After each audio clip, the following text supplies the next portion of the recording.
Tolong support channel ini dengan subscribe, like, dan share postingan terbaru di channel ini.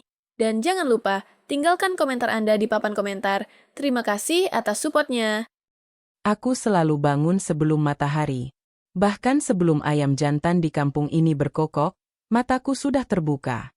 Ada suara halus dari dalam hati yang selalu membangunkanku.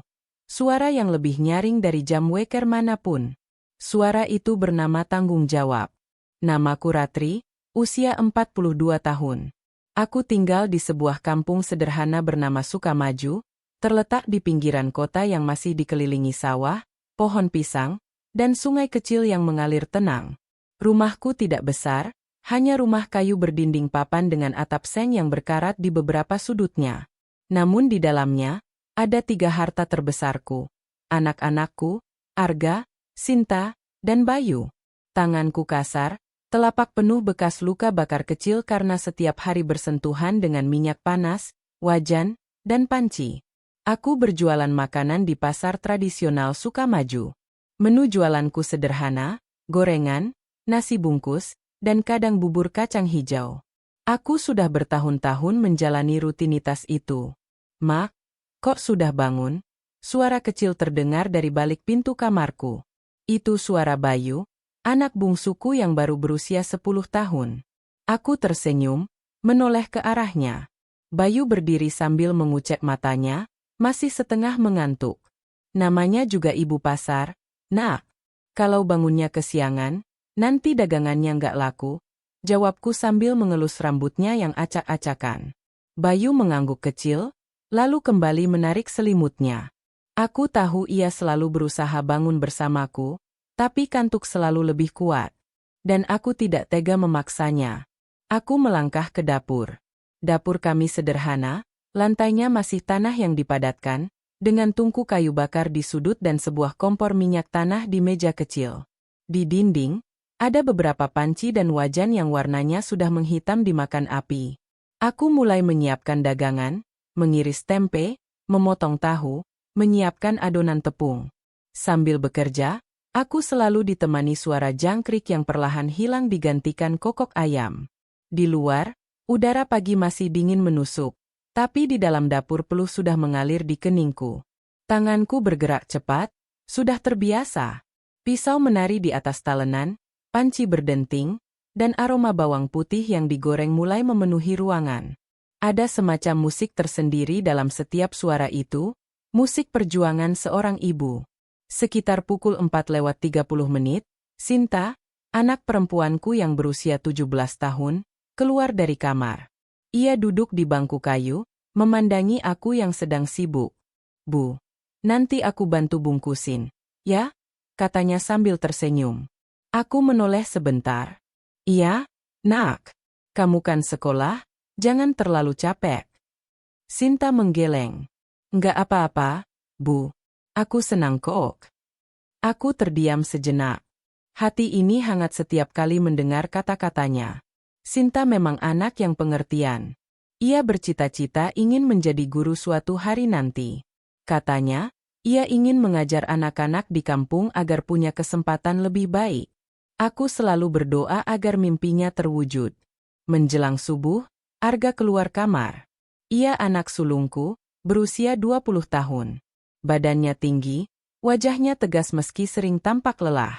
Arga kuliah di Universitas Negeri di kota sambil bekerja paruh waktu sebagai penjaga toko buku. "Bu, aku ikut antar ke pasar, ya?" katanya sambil meraih jaket hitamnya. Aku menoleh. "Nggak usah, Ga. Kamu tidur lagi, nanti harus ke kampus."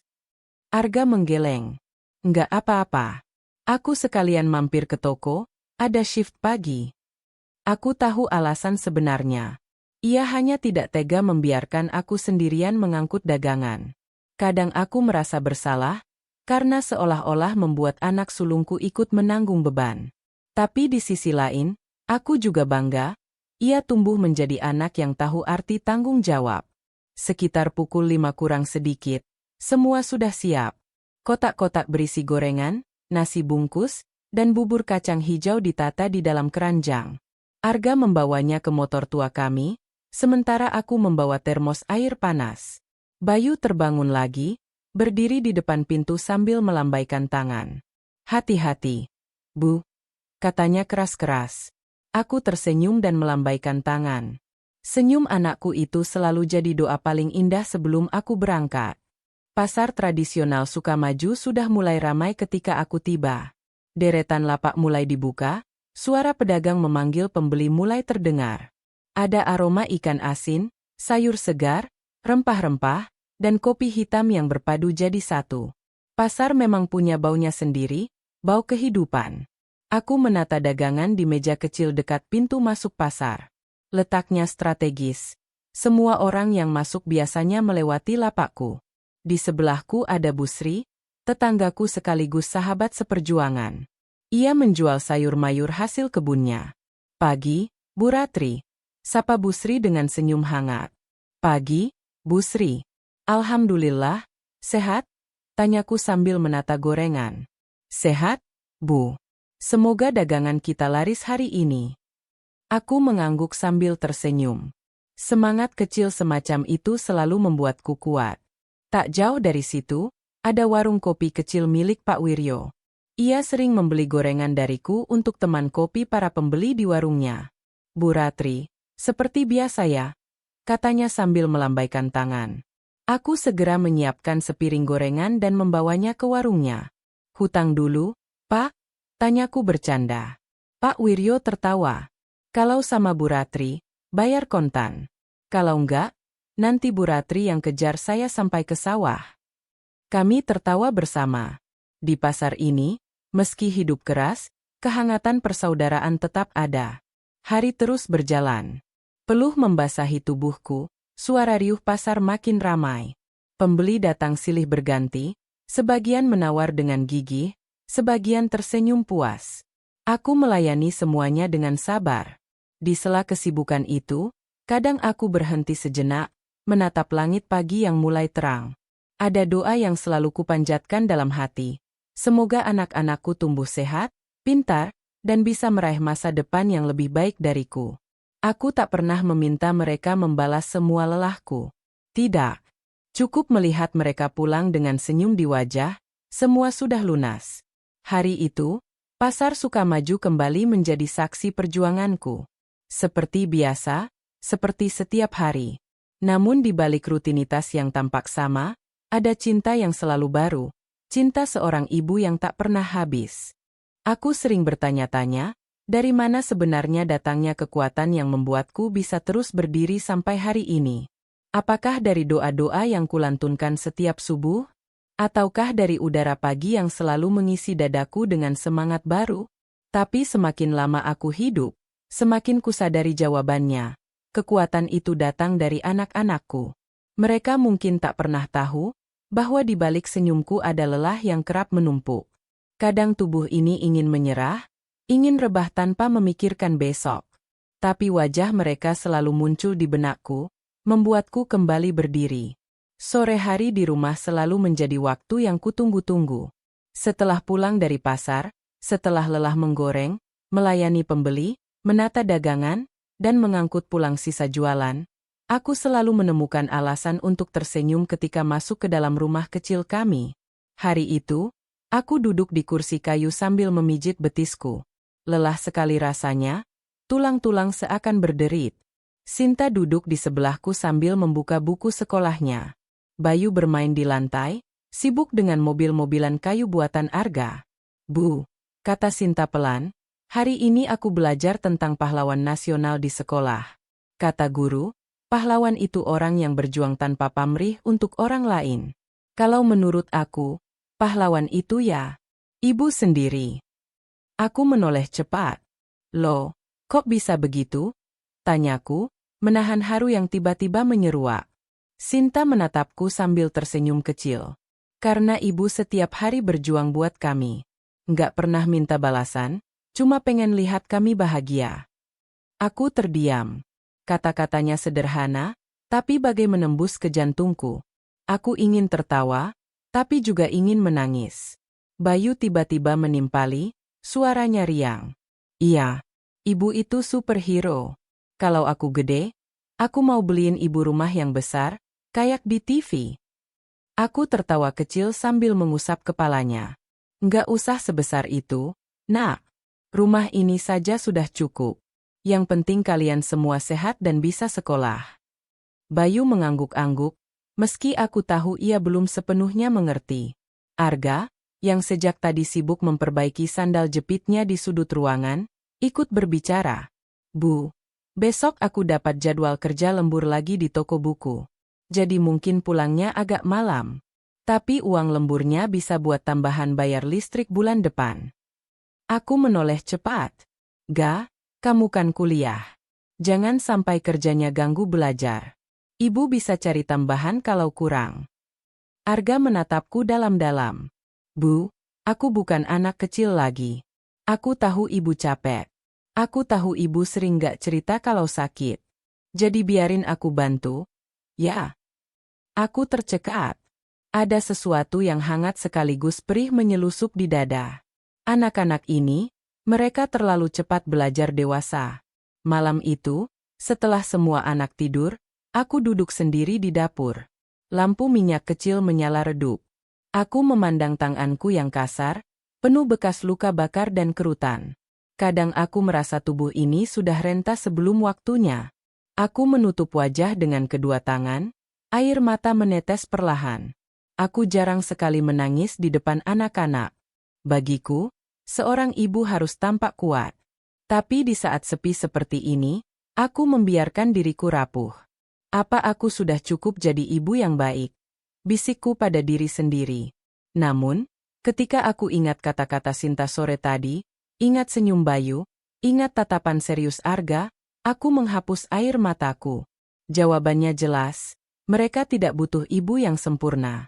Mereka hanya butuh ibu yang selalu ada. Dan itu yang berusaha kulakukan. Keesokan paginya, aku bangun seperti biasa, sebelum ayam jantan berkokok. Kali ini, Bayu benar-benar berhasil bangun lebih awal. Ia berdiri di pintu dapur dengan wajah masih mengantuk tapi penuh semangat. Bu, aku bantu gorengin tempe, ya? Katanya polos. Aku terkekeh. Kamu mau sekolah bau minyak? Gimana ceritanya? Tapi aku pengen bantu, ujarnya merengut. Aku tersenyum, lalu memberinya tugas kecil.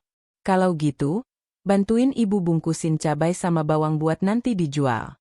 Bisa? Bayu mengangguk riang, langsung duduk di lantai dengan plastik kecil di tangannya. Sesekali ia salah hitung, tapi semangatnya membuatku bahagia. Sinta juga ikut membantu sebelum berangkat sekolah. Ia terampil membungkus nasi dengan rapi, sambil terus bercerita tentang pelajaran dan mimpinya menjadi guru. Aku hanya mendengarkan sambil sesekali mengangguk.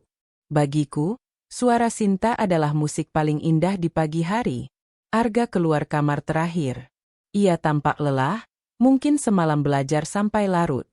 Tapi ia tetap ikut mengangkat keranjang dagangan ke motor. Ga, kamu kelihatan capek sekali. Tidurmu cukup? Tanyaku cemas. Iya, Bu. Tenang saja. Aku kuat kok, jawabnya sambil tersenyum tipis. Aku tahu ia berbohong sedikit. Aku tahu ia sering memaksakan diri. Tapi aku juga tahu, itu caranya menunjukkan kasih sayang pada ibunya. Hari itu, di pasar, daganganku laris lebih cepat dari biasanya. Entah karena doa anak-anak, atau memang rezeki sedang berpihak. Aku pulang lebih awal, membawa sisa makanan untuk mereka. Saat sampai di rumah, Bayu langsung berlari menyambut. Ibu pulang. Aku lapar, katanya sambil tertawa.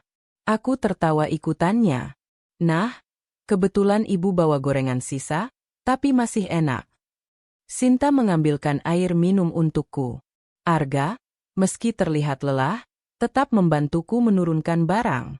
Saat duduk bersama menikmati gorengan sederhana itu, aku menatap wajah mereka satu persatu. Ada kilau bahagia di mata mereka meski kami hanya makan makanan seadanya. Dan saat itu, aku merasa semua lelahku hilang. Aku sering mendengar orang bilang, anak-anak adalah cermin orang tuanya. Mungkin benar. Tapi bagiku, anak-anak juga adalah cermin kekuatanku. Mereka yang membuatku bertahan. Mereka yang membuatku percaya bahwa setiap luka di tanganku, Setiap peluh di wajahku tidak pernah sia-sia. Aku tidak pernah meminta mereka membalas. Tidak pernah. Yang kuinginkan hanya satu.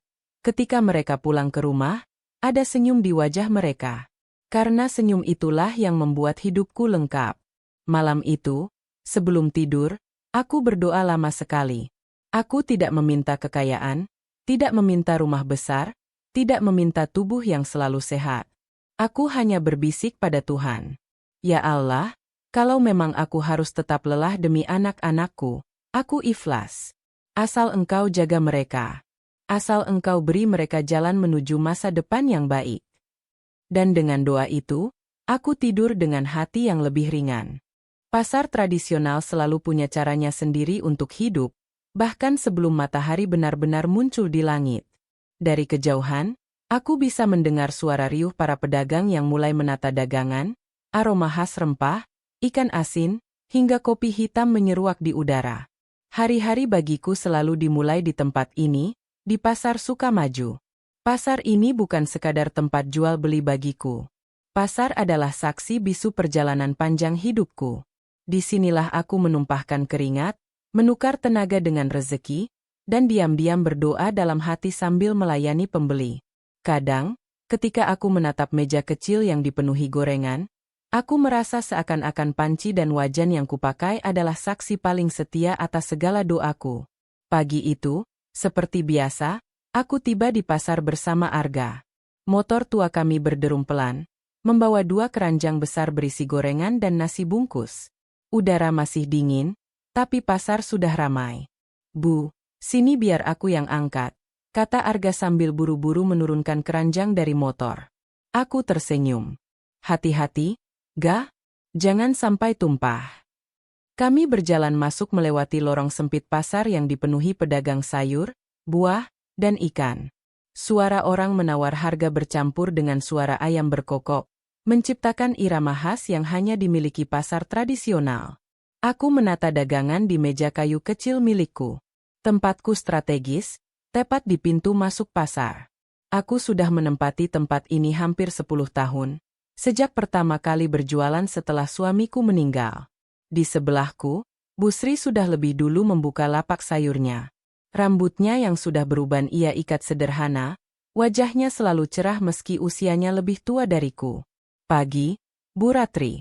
"Wah, tempenya harum sekali," sapa Bu Sri sambil tersenyum. "Pagi juga, Bu Sri.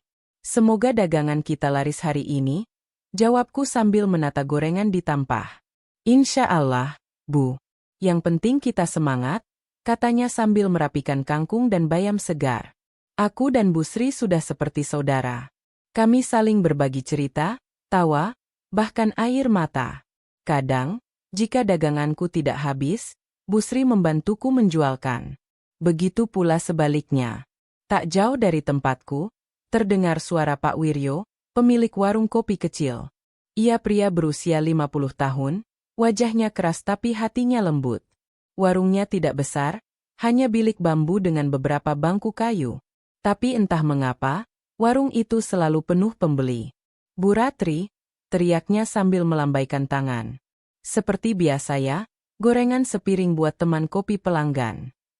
Aku tersenyum, lalu menyiapkan sepiring bala-bala, tempe goreng, dan tahu isi. Aku bawa ke warungnya sambil berkata, "Pak Wiryo ini pelanggan istimewa, selalu dapat harga spesial." Pak Wiryo tertawa.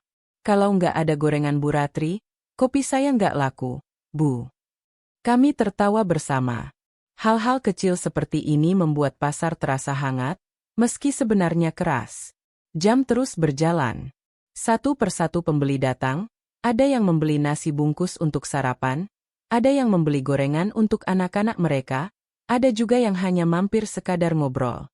Seorang ibu muda datang dengan anak balita di gendongan.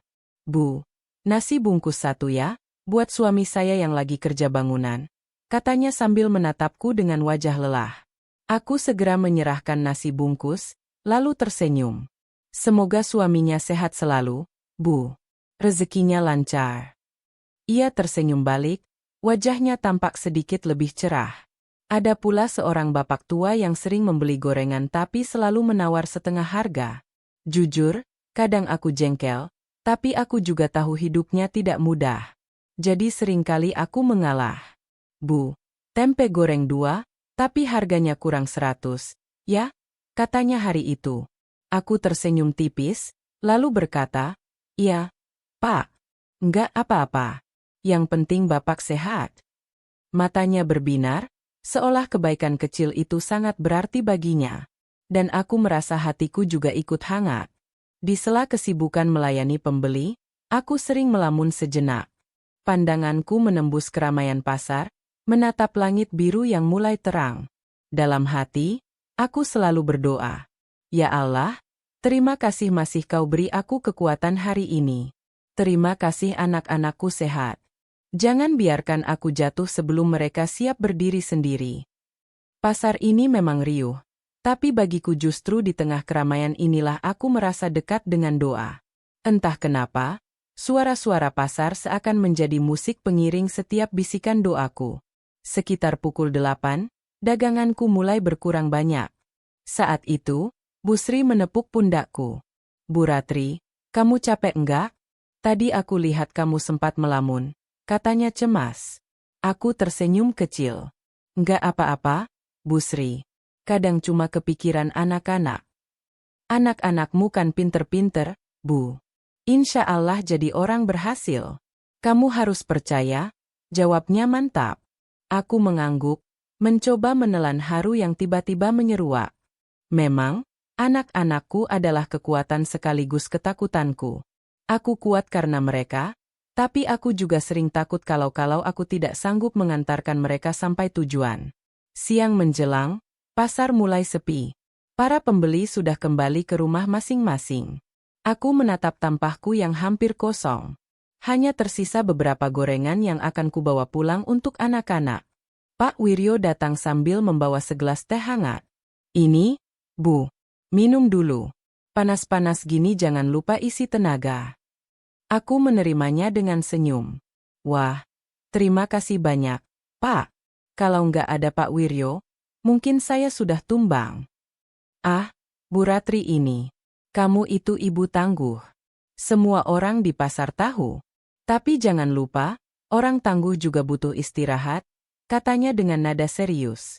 Aku hanya tersenyum, tak sanggup menjawab. Kadang aku lupa bahwa tubuh ini ada batasnya. Setelah membereskan dagangan, aku duduk sejenak di bangku kayu, menatap lorong pasar yang mulai lengang. Dari jauh, aku melihat seorang anak kecil memegang tangan ibunya. Senyum anak itu membuatku teringat pada Bayu, Sinta, dan Arga. Aku menarik napas panjang. Pasar ini mungkin bukan tempat yang indah bagi banyak orang. Tapi bagiku, pasar adalah ladang doa. Setiap langkah kakiku di sini, setiap peluh yang menetes, semuanya kusematkan dengan doa. Agar anak-anakku kelak punya jalan hidup yang lebih mudah daripada ibunya. Dan aku percaya, pasar ini akan selalu menjadi saksi. Dari ketiga anakku, Arga adalah yang paling sering membuatku merasa bangga sekaligus khawatir. Sejak kecil, ia berbeda dari teman-teman seusianya. Ia lebih suka membaca buku daripada bermain layangan. Ia lebih senang duduk di teras sambil menulis di buku catatannya daripada ikut berlarian di sawah. Aku masih ingat, ketika ia kelas 3 SD, gurunya pernah datang ke rumah. Katanya, "Bu Ratri, anak ibu ini istimewa. Dia cepat sekali tangkap pelajaran, suka sekali membaca. Kalau bisa, jangan berhentikan sekolahnya, ya, Bu. Anak ini bisa jadi orang besar nanti." Waktu itu aku hanya tersenyum samar. Dalam hati aku berpikir, bagaimana mungkin? Hidup kami pas-pasan, aku hanya penjual gorengan. Tapi kata-kata itu seperti doa yang kutanam jauh di lubuk hati. Aku berjanji pada diriku sendiri, bagaimanapun caranya, Arga harus sekolah setinggi mungkin. Kini, Arga sudah kuliah. Ia diterima di Universitas Negeri di kota, jurusan Sastra Indonesia. Aku tahu, itu sesuai dengan mimpinya sejak dulu, menjadi penulis. Aku pernah menemukan catatan kecilnya waktu SMA, berisi cerita-cerita pendek yang ia tulis diam-diam. Ada satu kalimat yang selalu kuingat. "Aku ingin menulis, agar orang-orang tahu bahwa setiap orang biasa juga punya kisah luar biasa. Namun, sejak masuk kuliah, hidupnya tidak mudah. Biaya yang terus meningkat, buku-buku yang harus dibeli, ongkos transportasi, semua itu jadi beban. Ia tahu aku sudah bekerja keras, jadi tanpa diminta, ia mencari pekerjaan paruh waktu. Sejak 6 bulan lalu, ia bekerja di sebuah toko buku kecil di kota. Pekerjaannya sederhana, menjaga kasir, menata rak, sesekali melayani pembeli. Tapi pekerjaannya sering membuatnya pulang larut malam. Suatu malam, aku duduk di ruang tamu menunggu Arga. Jam sudah menunjukkan hampir pukul 11. Lampu minyak kecil menyala, Sinta dan Bayu sudah tidur lelap. Hanya aku yang masih terjaga, hatiku resah. Suara motor tua berhenti di depan rumah. Tak lama kemudian, Arga masuk dengan wajah letih. Bajunya berdebu, matanya sayu. "Ga, kenapa baru pulang?" tanyaku cemas. Ia tersenyum tipis. "Toko lagi ada acara diskon besar-besaran, Bu. Jadi harus lembur." Aku menghela napas. Kalau begini terus, badanmu bisa sakit. Kamu kuliah, kerja, kapan istirahatnya? Arga duduk di kursi, menatapku serius. "Bu, aku nggak apa-apa. Aku kuat. Aku kerja bukan cuma buat aku sendiri. Aku kerja supaya ibu nggak terlalu capek." Aku terdiam, tak sanggup menjawab. Ada rasa bangga menyelimuti hatiku, tapi juga perih. Seorang ibu mana yang tidak ingin anaknya fokus belajar tanpa harus terbebani urusan biaya? "Ga," kataku akhirnya dengan suara pelan. "Ibu kerja di pasar itu sudah biasa. Ibu kuat. Kamu kuliah saja yang benar. Itu cita-citamu." Arga tersenyum samar. "Tapi cita-cita aku bukan cuma jadi penulis, Bu. Cita-cita aku juga bikin ibu bahagia." Aku menunduk, menahan air mata yang hampir jatuh. Beberapa hari kemudian, aku sempat menemani Arga ke kampus. Aku ingin melihat sendiri tempat ia belajar. Universitas itu megah, gedungnya tinggi, halaman luas dengan pepohonan rindang. Aku berjalan di samping Arga, merasa kecil sekaligus bangga. "Bu, ini perpustakaan. Bukunya banyak sekali. Kalau aku punya waktu, rasanya pengen seharian di sini," katanya dengan mata berbinar. Aku tersenyum. Melihat semangatnya, aku tahu ia benar-benar mencintai dunia tulis-menulis. Namun, ketika aku melihat tasnya yang sudah usang, sepatu yang solnya mulai menipis, hatiku nyeri. Aku tahu ia menahan diri untuk tidak minta dibelikan yang baru. Sore itu, sebelum pulang, aku menepuk bahunya. "Ga, jangan pernah berhenti mengejar mimpi. Ya, jangan pikirkan ibu terlalu banyak. Tugasmu sekarang belajar, tugas ibu yang mikirin sisanya." Arga menoleh, matanya berkaca-kaca. "Bu, tanpa ibu, aku nggak akan bisa sejauh ini." Tapi aku tahu, di balik semangatnya, Arga menyimpan rasa lelah. Ada malam-malam ketika ia pulang, aku mendengar ia batuk keras di kamarnya. Ada pagi-pagi ketika ia berangkat kuliah, wajahnya pucat karena kurang tidur. Aku sering ingin melarangnya bekerja. Aku ingin bilang, "Berhenti saja, Ga. Biar ibu yang cari tambahan." Tapi lidahku selalu keluh. Karena aku tahu, ia tidak akan mau berhenti. Ia ingin meringankan bebanku, meski itu berarti mengorbankan dirinya sendiri. Suatu sore, ketika aku sedang membereskan sisa dagangan di pasar, Arga datang menjemput. Biasanya ia langsung pulang ke kampus setelah kerja, jadi aku heran melihatnya di sana. "Kenapa kamu ke sini, Ga? Bukannya ada kuliah?" tanyaku. Arga menggeleng. "Hari ini dosen nggak masuk. Aku kepikiran ibu, jadi aku mampir." Ia membantu mengangkat keranjang, lalu kami duduk sebentar di bangku kayu pasar yang mulai sepi. "Bu," katanya tiba-tiba, "kadang aku iri sama teman-teman. Mereka bisa fokus kuliah, bisa beli buku mahal, bisa nongkrong di kafe. Aku harus kerja dulu buat bisa beli satu buku. Kadang aku takut, Bu. Takut mimpi aku jadi tertunda." Aku terdiam lama. Kata-katanya menusuk hatiku. Ga, kataku akhirnya, mimpi itu memang mahal. Tapi bukan berarti kamu nggak bisa sampai. Percayalah, setiap langkah kecil yang kamu ambil sekarang, itu bagian dari perjalanan. Jangan pernah merasa tertunda. Semua ada waktunya. Arga menatapku, lalu tersenyum samar. Bu, kalau aku berhasil nanti, semua ini karena ibu. Aku menggeleng. Kalau kamu berhasil, itu karena doa dan usahamu sendiri. Ibu hanya penonton yang setia di tepi jalan. Malam itu, setelah semua anak tidur, aku kembali duduk sendiri di dapur. Aku merenungi kata-kata Arga. Hatiku perih, tapi juga penuh harap. Aku sadar, hidup memang tidak pernah mudah. Tapi aku percaya, anak sulungku punya tekad yang lebih kuat dari apapun. Aku kembali berdoa, kali ini lebih lama dari biasanya. Ya Allah, jangan biarkan mimpi anakku pudar hanya karena kami miskin. Biarkan ia meraih cita-citanya, meski jalannya berliku. Dan jika harus ada yang tertunda, biarlah itu aku, bukan dia. Pasar mungkin saksi perjuanganku. Tapi anak-anakku, terutama Arga, adalah saksi doa-doaku yang paling dalam. Dan malam itu aku berjanji pada diriku sendiri, bagaimanapun caranya, aku akan terus berdiri sampai melihat Arga menggenggam mimpinya. Setiap kali aku merasa tubuh ini hampir runtuh, ada dua hal yang selalu menguatkanku. Tawa Sinta dan senyum Bayu. Arga memang menjadi penopang harapan untuk masa depan, tapi kedua adiknya adalah penyejuk hati di setiap hari.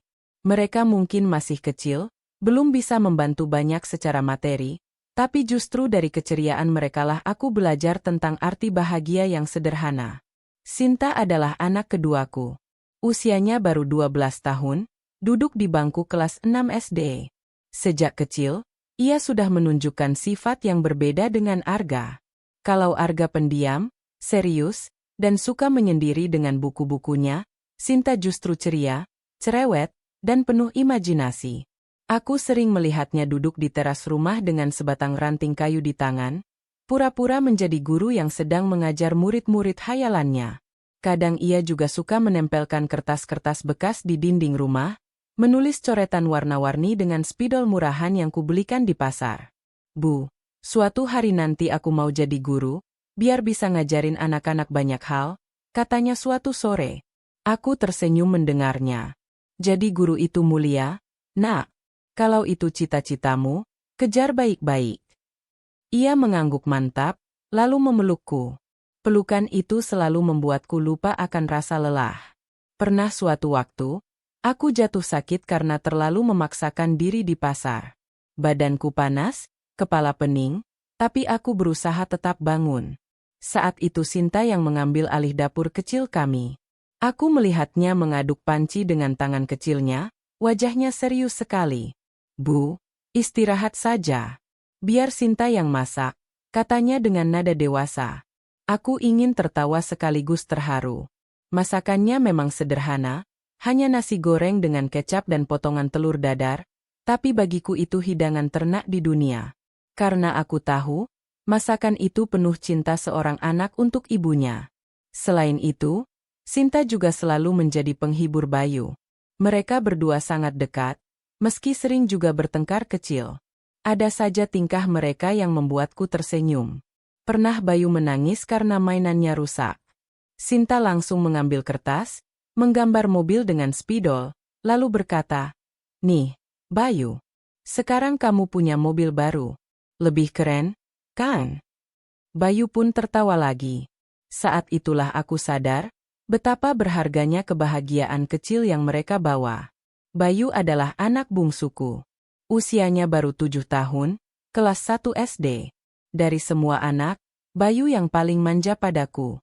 Setiap kali aku pulang dari pasar, ia akan langsung berlari menyambut dengan wajah berbinar. "Ibu pulang. Ibu bawa gorengan?" tanyanya polos. Kadang aku pulang dengan lelah luar biasa, kaki pegal, punggung sakit. Tapi begitu melihat senyumnya, semua rasa itu hilang. Senyum Bayu seperti matahari kecil yang selalu menuntunku pulang. Bayu memang masih kecil, tapi ia sangat peka.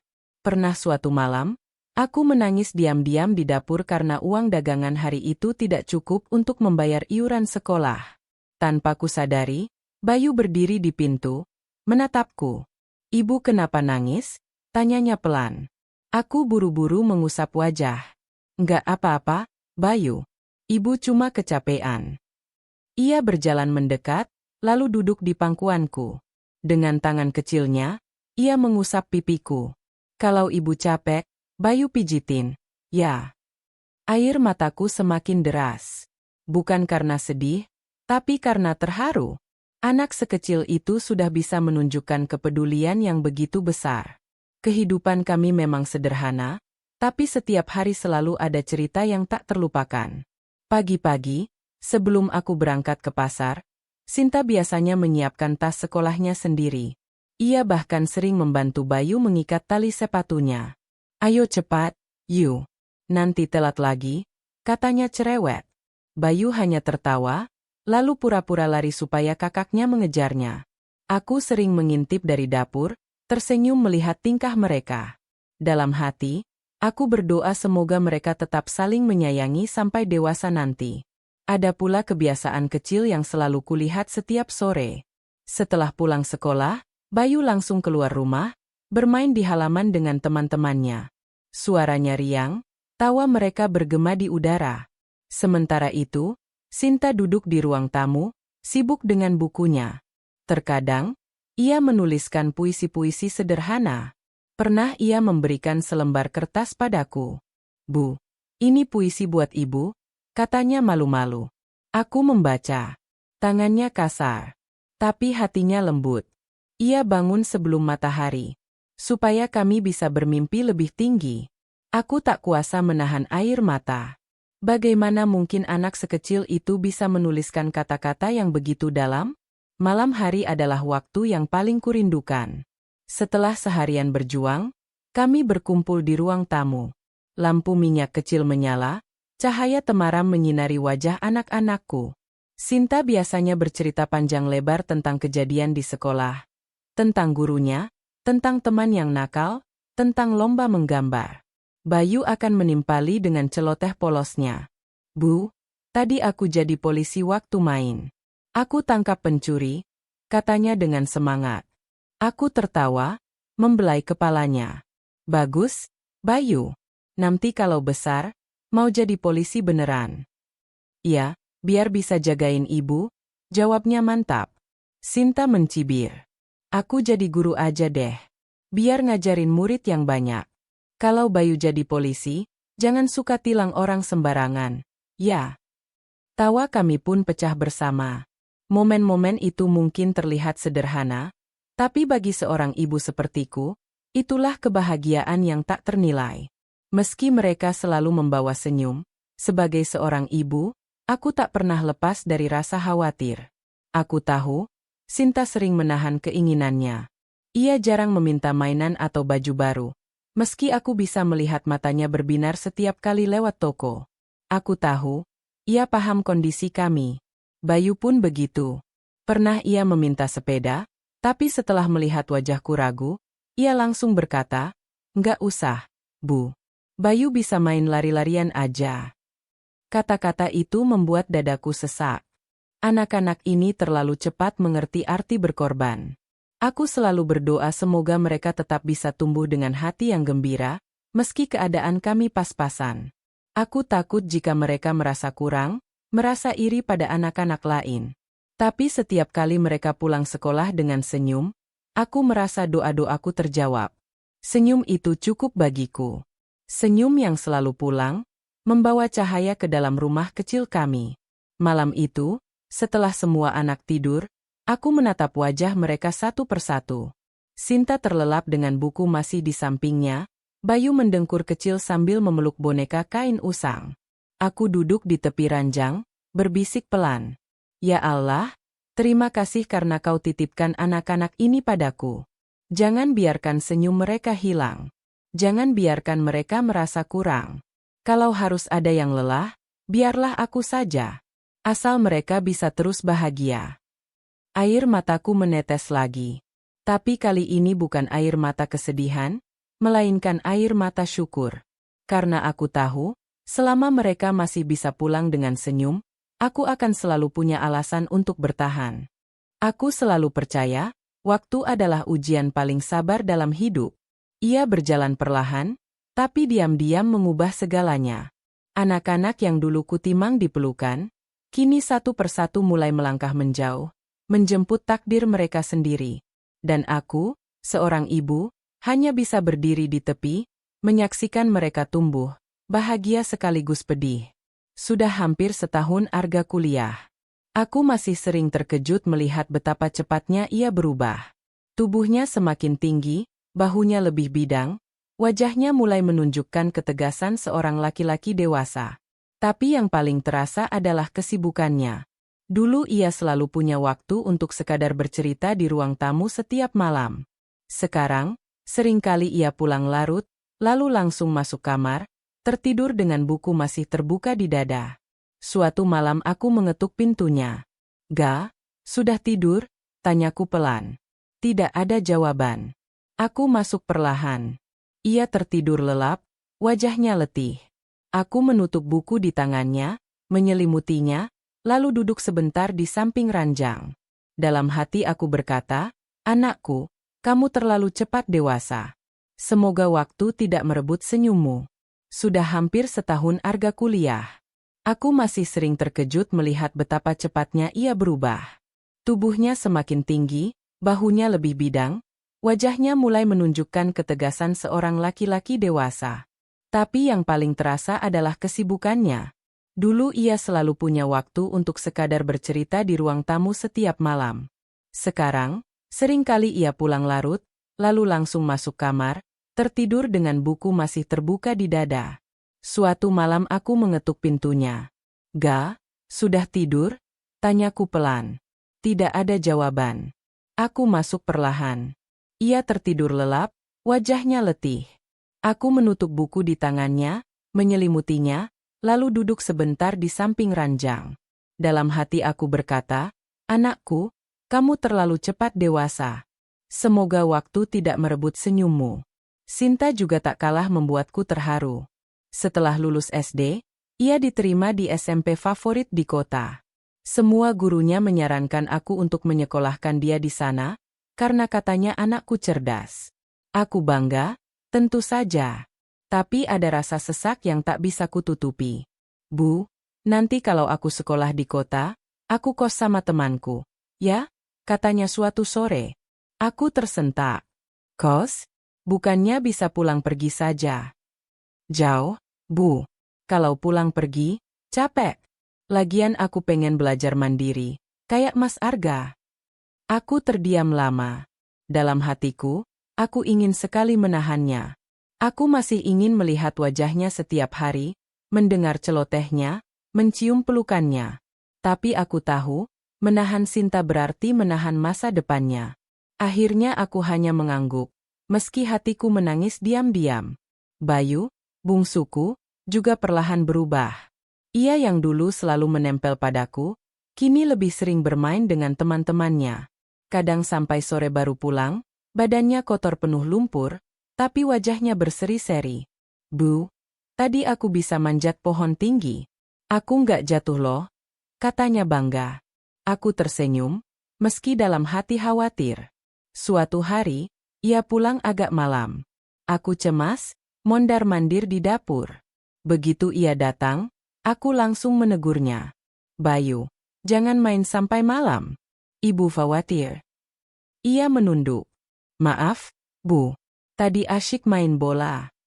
Aku ingin marah, tapi melihat wajahnya yang polos, aku hanya bisa memeluknya. Aku sadar, sebentar lagi Bayu pun akan semakin jauh dariku. Perubahan itu membuat rumah kami terasa berbeda. Dulu, setiap malam selalu ramai oleh cerita, tawa, atau sekadar celoteh anak-anak. Kini, malam sering sepi. Arga sibuk dengan kuliahnya. Sinta sibuk mempersiapkan diri untuk masuk SMP di kota. Bayu pun sering sudah kelelahan setelah bermain seharian. Aku duduk sendiri di dapur, ditemani lampu minyak kecil. Suara jangkrik di luar lebih nyaring dari biasanya. Aku merindukan kebersamaan itu. Merindukan masa ketika mereka masih kecil, berebut duduk di pangkuanku, atau meminta dongeng sebelum tidur. Tapi aku tahu, waktu tidak bisa diputar kembali. Suatu minggu, aku mengajak mereka duduk bersama di ruang tamu. Ayo, kita makan bareng. Ibu bikin sayur kesukaan kalian, kataku. Arga datang dengan wajah lelah, Sinta setengah hati karena sedang sibuk menulis tugas, Bayu pun ingin cepat selesai agar bisa bermain. Aku berusaha tersenyum, meski hatiku terasa perih. Dulu kalian selalu senang kalau ibu ajak makan bareng, ucapku pelan. Mereka terdiam. Arga lalu menatapku. Maaf ya, Bu. Kami memang sibuk. Tapi bukan berarti kami lupa sama ibu. Sinta memelukku dari samping. Aku tetap sayang ibu, meski nanti sekolah di kota. Bayu pun menambahkan, aku juga. Aku nggak mau jauh-jauh dari ibu. Air mataku tak terbendung. Aku sadar, meski waktu dan jarak mulai memisahkan, cinta mereka tetap ada. Malam itu aku berdoa lebih lama dari biasanya. Ya Allah, anak-anakku mulai tumbuh. Mereka punya dunia sendiri. Jangan biarkan aku merasa kehilangan, tapi ajari aku merelakan. Jangan biarkan jarak membuat kami jauh, tapi jadikan cinta kami jembatan yang selalu menyatukan. Aku tahu, inilah fase baru sebagai seorang ibu. Fase ketika aku harus belajar melepaskan, meski hatiku ingin menggenggam erat. Karena pada akhirnya, seorang ibu tidak bisa menahan anak-anaknya selamanya. Tugas seorang ibu adalah memastikan mereka bisa terbang, meski sayapnya terbentuk dari air mata dan doa. Dan aku, Ratri, harus belajar kuat menghadapi ujian waktu dan jarak ini. Aku selalu percaya, cinta seorang ibu tidak pernah mengenal kata selesai. Tapi pada suatu titik, cinta itu diuji bukan lagi dengan kerja keras atau pengorbanan, melainkan dengan kemampuan melepaskan. Anak-anak yang dulu kutimang di pelukan kini tumbuh menjadi pribadi dengan langkah masing-masing. Arga dengan kuliah dan pekerjaannya, Sinta dengan sekolah barunya di kota, dan Bayu yang mulai berani menjelajah dunia kecilnya sendiri. Aku berdiri di ambang pintu rumah, menatap jalanan yang mulai sepi. Hanya daun-daun kering yang berterbangan ditiup angin. Di dadaku, ada rasa kosong yang sulit kujelaskan. Malam itu, Arga pulang lebih larut dari biasanya. Aku sudah menyiapkan makan malam, tapi nasi di meja mulai dingin. Ga, kamu nggak apa-apa? Kok akhir-akhir ini jarang di rumah? Tanyaku ketika ia masuk. Arga tersenyum tipis. Bu, maaf, aku ikut proyek dosen. Lumayan, ada uang tambahan. Bisa buat bayar SPP semester depan. Aku menatap wajahnya. Ada lingkar hitam di bawah matanya, tubuhnya kurus. Aku ingin melarang, ingin mengatakan bahwa ia jangan terlalu keras pada dirinya sendiri. Tapi aku tahu, itu mustahil. Arga terlalu keras kepala jika sudah menyangkut tanggung jawab. Ga, ibu cuma takut kamu jatuh sakit. Jangan sampai karena ingin meringankan beban ibu, kamu malah mengorbankan kesehatanmu sendiri. Ia terdiam sejenak, lalu berkata pelan, Bu, aku nggak apa-apa. Selama aku bisa bikin ibu tenang, aku kuat. Hatiku perih mendengar itu. Betapa besar beban yang ia pikul, padahal ia masih muda. Beberapa hari kemudian, tibalah saatnya Sinta harus berangkat ke kota untuk mulai sekolah di SMP barunya. Pagi itu rumah terasa hening. Sinta sibuk memasukkan buku-bukunya ke dalam tas besar. Aku berdiri di pintu kamar, memperhatikannya. Rasanya seperti mimpi, anak kecilku yang dulu selalu merengek minta dikepang rambut kini sudah siap meninggalkan rumah.